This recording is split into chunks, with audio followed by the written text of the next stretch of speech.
Hey guys, today we're going to talk about the section 1.5 equations. This is a basic section on our first look at what equations are and what their solutions are. So we have these three terms here. The first one, a solution. This is what we're always looking for when solving equations. It's a value that makes an equation true. That is when you substitute a number in for a variable and the left side of the equal sign is the equivalent or the same thing as the right side of the equal sign. A replacement set, in which we're going to see in this section, are values that they're going to ask us to replace for a variable in an equation, and we're going to determine whether that's a solution or not.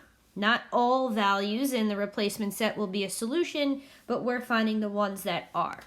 And lastly, a solution set are after you replace some values into the equation. A solution set are those numbers that do make the equation true or are solutions. So down below, here are our first two examples. We're going to do a little bit of work for each in order to find our answer to these problems, which are solution sets. So the problem asks us to find the solution set of the equation 2x plus 5 equals 13 if the replacement set is 2, 3, 4, and 5. In order to complete these problems, we're going to do our work in a table format. The first column are the values that we're going to replace in for the x or for the variable in for our equation here. So the replacement set asked us to replace 2, 3, 4, and 5, and as you can see, those numbers are listed in the first column. So what we're going to do in the second column is substitute those values in for the equation and then determine whether it makes the equation true or false and whether that value is a solution. So let's first replace 2 in for our equation, and again, these numbers in the replacement set, we're going to substitute in for our variable. When you substitute a number in, make sure you put parentheses around it. So it would be 2 times 2 plus 5 equals 13. And the question is this true?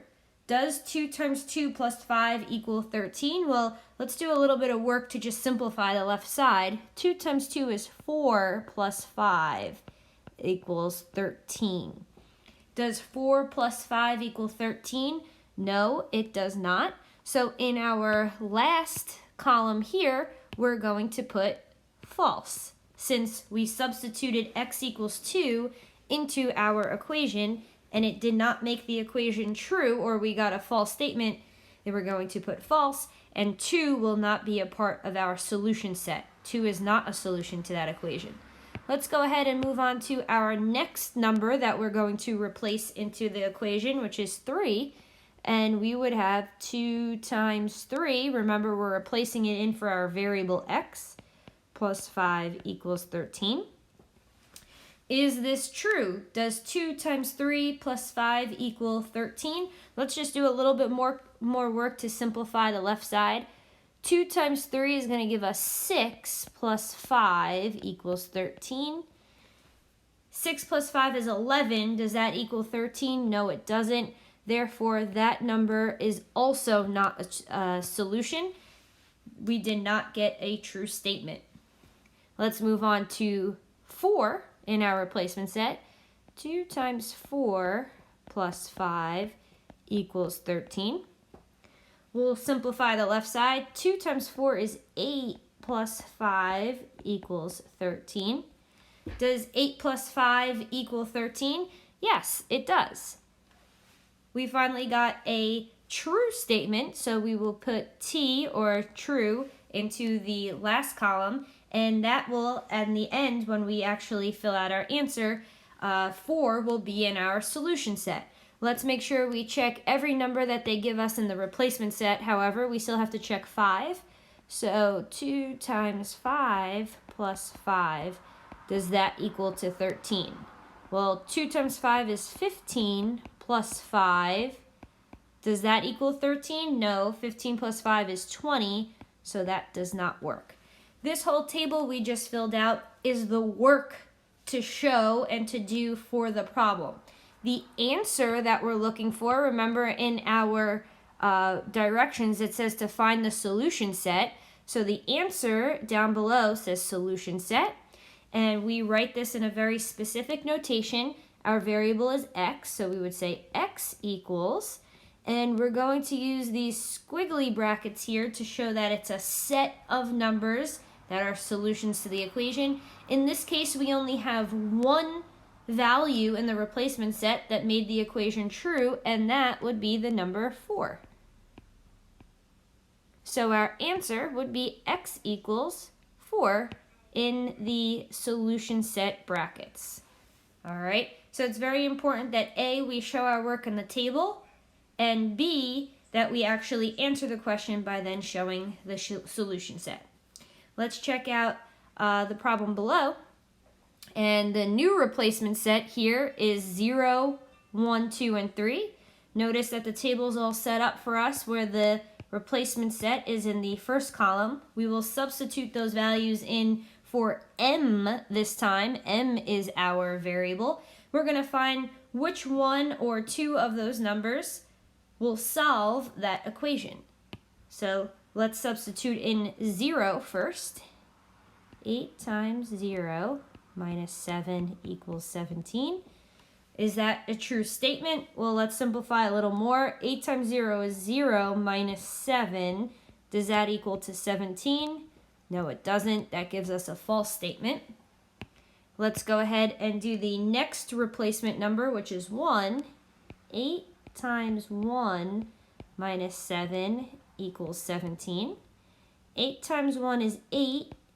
8 minus 7 equals 17 is what we're left with, and we know that's false because 8 minus 7 is 1, another false. The next number we have is 2, so we have 8 times 2 minus 7 is 17. 8 times 2 is 16 minus 7 is 17. Does 16 minus 7 equals 17? No, it doesn't. It's 9. We have another false. And, of course, we have to check our last value. Hopefully this one's a true one. 8 times 3 minus 7 equals 17. 8 times 3 is 24. 24 minus 7 equals 17. Is that true? Yes, it is.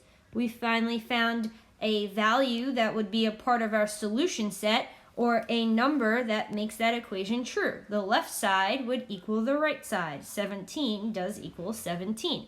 So our answer at the bottom, the actual answer to this problem, would be m equals, because m is our variable in this equation, the number 3. 3 is the only number that would make that equation true if you were to substitute it in for the variable. So our answer again is m equals 3 in the solution set brackets. What I'm going to ask you guys to do is pause the video and try this third one, and then play the video again to find the answer. Remember to try every single number in the replacement set, the 0, 1, 2, and 3, and then make sure you write your answer.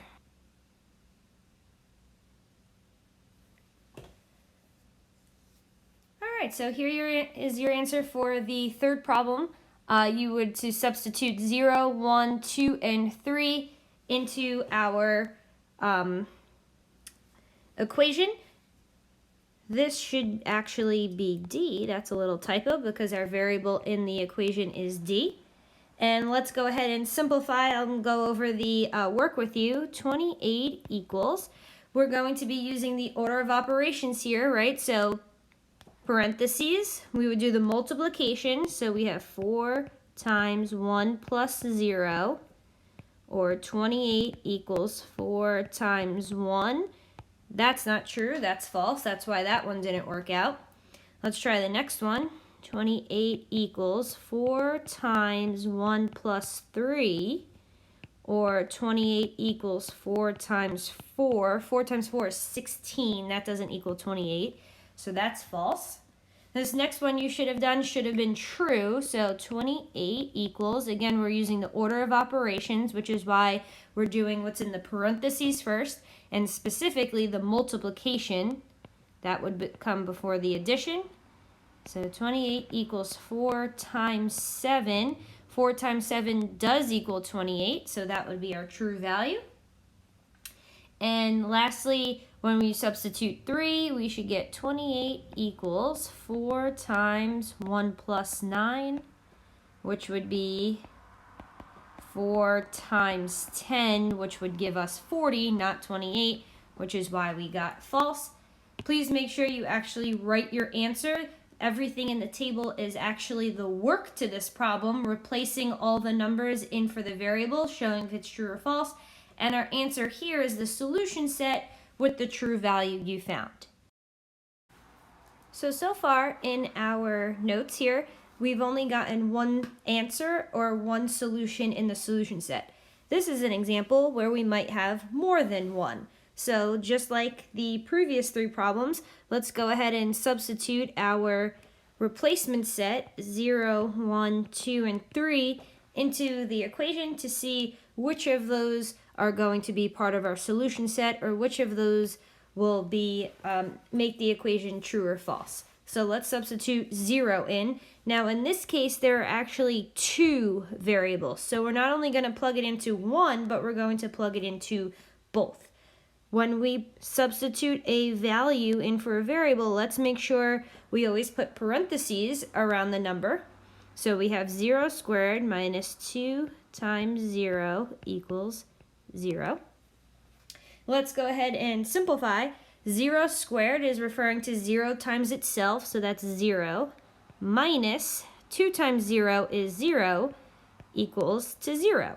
Is that true? Does 0 minus 0 equal 0? Yes, it is. Therefore, that is a true statement, and 0 is going to be part of our solution set.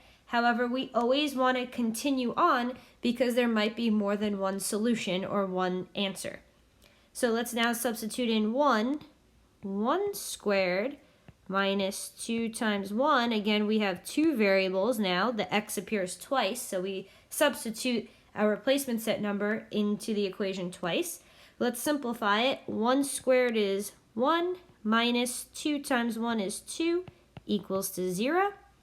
Does 1 minus 2 equal 0? No, it doesn't. So that is a false statement. X equals 1 will not be part of our solution set. Let's go on to 2. If I substitute 2 into the equation, we would get 2 squared minus 2 times 2 equals to 0. 2 squared is 4, minus 2 times 2 is 4, equals to 0. Is 2 a solution? Yes, it is, because 4 minus 4 is 0, and x equals 2 makes that equation true, or we have a true statement. The left side would equal the right side. And let's do our last number, 3. 3 squared minus 2 times 3 is 0. 3 squared is 3 times itself, which is 9, minus 6 is 0. 9 minus 6 is 3, it's not 0, therefore we result in a false solution. Now that we have 2 answers, we have 2 values that would make the equation true. Our solution set will have the 2 values in it with the squiggly bracket, and we would have 0, 2. What this is saying is that the solutions that would make that equation true are 0 and 2. In this case, we have 2 of them. If you guys have any questions, please let me know, and I will talk